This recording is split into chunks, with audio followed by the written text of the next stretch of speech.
Assalamualaikum warahmatullahi wabarakatuh.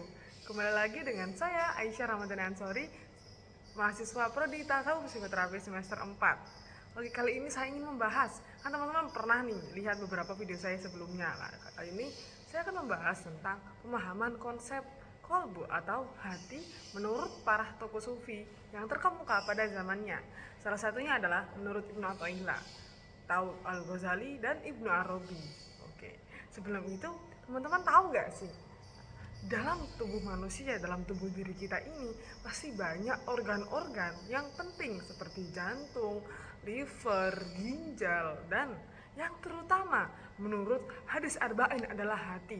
Terdapat sebuah pengertian menurut hadis Arba'in ke-6 tentang ketahuilah bahwasanya di dalam diri ini terdapat segumpal daging. Apabila segumpal daging itu baik, maka baiklah seluruh tubuhnya. Apabila segumpal daging itu buruk, maka buruklah seluruh tubuhnya. Ketahuilah bahwasanya itu adalah hati. Oke, mungkin kita sering mendengar nih pemahaman tentang hadis Arba'in yang ke-6 itu. Itu adalah apa ya? Kayak dalil yang umum yang mungkin teman-teman tahu ya. Nah, setelah ini kita akan membahas tentang pemahaman hati menurut Al-Ghazali. Beliau menjelaskan pemahaman hati yang tidak hampir, maksudnya tidak jauh dari hadis Arba'in ke-6 itu. Beliau mengatakan bahwasanya hati adalah komandan yang mengatur unsur holistik dalam tubuh, yaitu ruh, nafsu maupun akal. Hati itu tempatnya seperti komandan pasukan perang. Nah, komandan itu akan mengatur seluruh pasukan untuk melakukan hal yang sesuai kehendak komandan itu. Apabila pasukan itu atau komandan itu adalah hal yang baik, maka dia akan memerintahkan 5 panca indera dalam tubuh untuk melakukan hal-hal baik dalam kesehariannya. Contoh nih, apabila hati orang itu baik, maka dia akan melakukan perilaku-perilaku yang baik, condong seperti isi hatinya. Nah, kalau dia baik, dia akan sering memuji orang, dia tidak akan sering mencela, dia tidak akan sering mengajak orang untuk bermusuhan, dia tidak akan iri dengki atau melakukan perilaku-perilaku yang condong kepada orang-orang yang sering bermaksiat.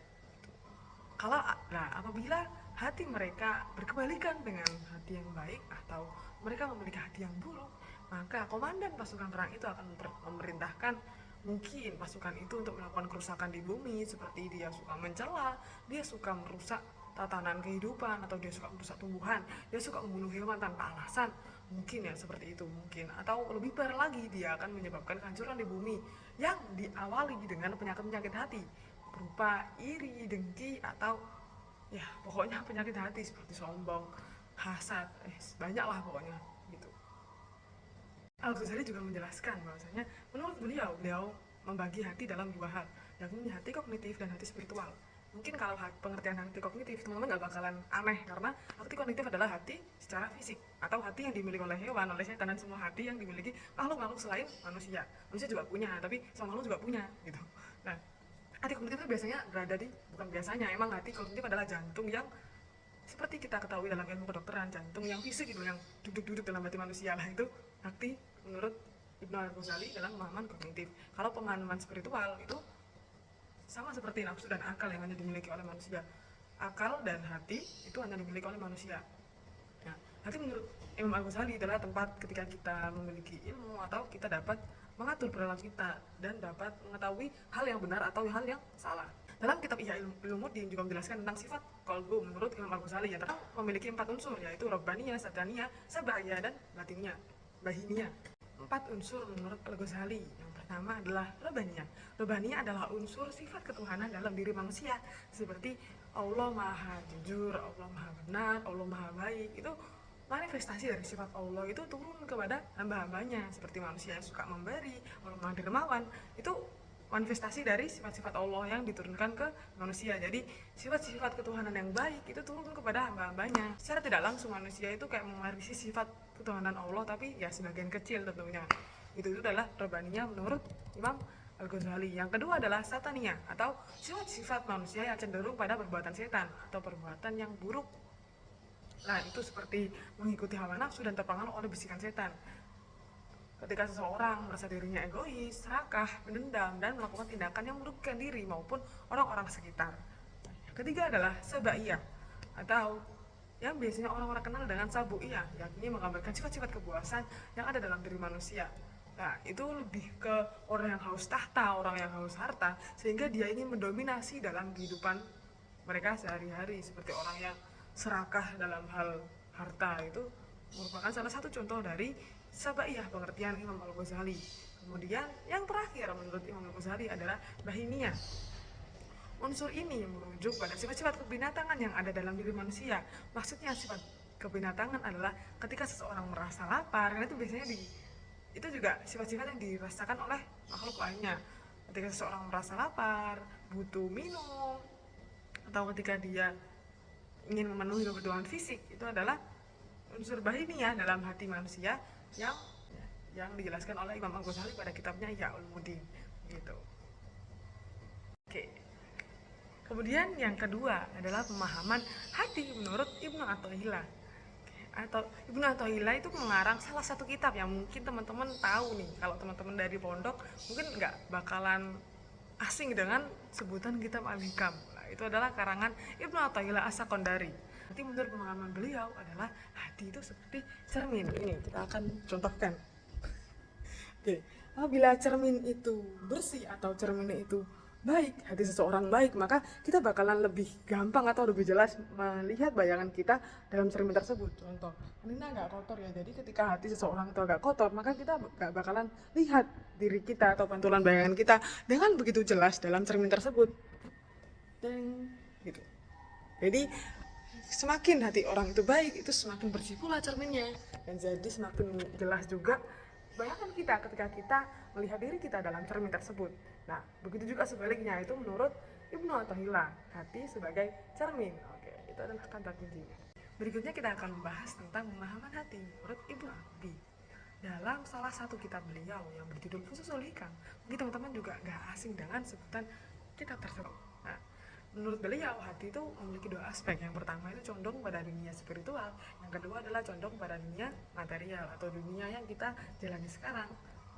Nah, ini perbandingan dunia spiritual dan dunia material itu tergantung tingkat keimanan seseorang tersebut. Kalau dia lagi taat atau dekat sama Tuhannya, beliau bakalan lebih condong ke hati yang memiliki aspek dunia spiritual itu. Jadi keimanannya akan meningkat, dia akan lebih mudah mendapat hidayah dari Allah. Itu adalah pemahaman menurut Ibnu Arabi. Nah, apabila seseorang itu imannya lagi turun, nah dia bakalan menjauh dari hati dunia spiritual itu, dia akan lebih dekat ke hati dunia material. Contoh, orang-orang zaman sekarang kan dia lebih lebih mementingkan aspek material daripada aspek spiritual seperti yang dilakukan sufi-sufi terdahulu.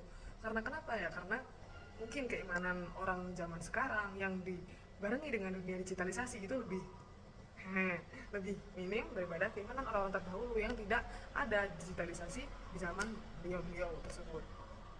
Nah, di sini menurut Ibnu Arabi itu ada 3 cara dalam mensucikan hati atau menyondongkan hati menuju dunia spiritual. Yang pertama adalah dengan kita berzikir atau kita mengingat Allah secara terus-menerus agar hati kita tenang dan selalu terhubung dengan Allah Subhanahu wa taala. Seperti ala bizikrillah tatma'innul qulub. Nah, itu adalah salah satu ayat Al-Qur'an. Kemudian cara yang disarankan oleh Ibnu Arabi adalah muraqabah atau mengawasi diri sendiri agar tidak terjerumus dalam maksiat atau tidak terjerumus dalam dunia unsur-unsur duniawi secara mendalam. Karena seperti yang tadi, ini nggak jauh dari pemahaman Al-Ghazali dan Ibnu Athaillah. Kenapa nggak jauh? Karena beliau itu sama-sama sufi dalam satu jalan gitu. Jadi pemahamannya jadi nggak jauh beda. Nah, kemudian cara yang ketiga yang disarankan oleh Ibnu Arabi adalah dengan kita bertawakal atau menyerahkan segala urusan kepada Allah Subhanahu wa taala dengan penuh keikhlasan. Nah, mungkin pembahasan tawakal itu akan kita bahas di beberapa video setelahnya. Oke, nanti dari perspektif Ibnu Arabi itu menekankan bahwasanya hati juga seperti cermin, seperti pemahaman Ibnu Athaillah. Kenapa hati kok seperti cermin? Nah, kotorannya itu dari mana sih kotoran yang mengotori cermin itu lah? Kotoran yang mengotori cermin itu dalam pemahaman Ibnu Arabi dan Ibnu Athaillah itu sama, yakni unsur-unsur duniawi yang kadang itu melalaikan manusia.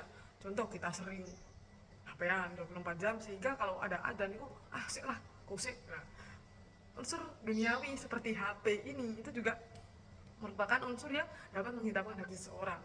Nah, kusik lah, itu adalah salah satu indikator bahwasanya hati seseorang itu tidak bersih sebersih air bening lagi, seperti itu. Oke, untuk kesimpulannya, berarti dari yang semua saya jelaskan tadi, yang pertama menurut Ibnu Al-Ghazali atau Imam Al-Ghazali, beliau menjelaskan kalau hati itu seperti komandan perang, komandan yang menggerakkan seluruh organ tubuh, 5 panca indera dalam tubuh, aspek roh, nafsu, dan akal dalam tubuh itu adalah hati. Jadi hati itu dari komandan dari 3 pasukan khusus dan komandan dari 5 panca indera. Itu adalah hati menurut Ibnu Al-Ghazali, itu secara singkatnya ya. Nah, kemudian hati menurut Ibnu Athaillah itu hati seperti cermin. Dan yang ngotorin cermin tadi apa? Adalah unsur-unsur duniawi yang sering melalaikan manusia. Itu adalah sesuatu yang dapat mengotori cermin menurut Ibnu Athaillah. Nah, kalau menurut Ibnu Arabi itu tidak jauh beda. Hati juga berupa cermin. Cermin yang dapat kotor dengan unsur-unsur yang melalaikan manusia itu tadi. Itu juga menurut Ibnu Arabi.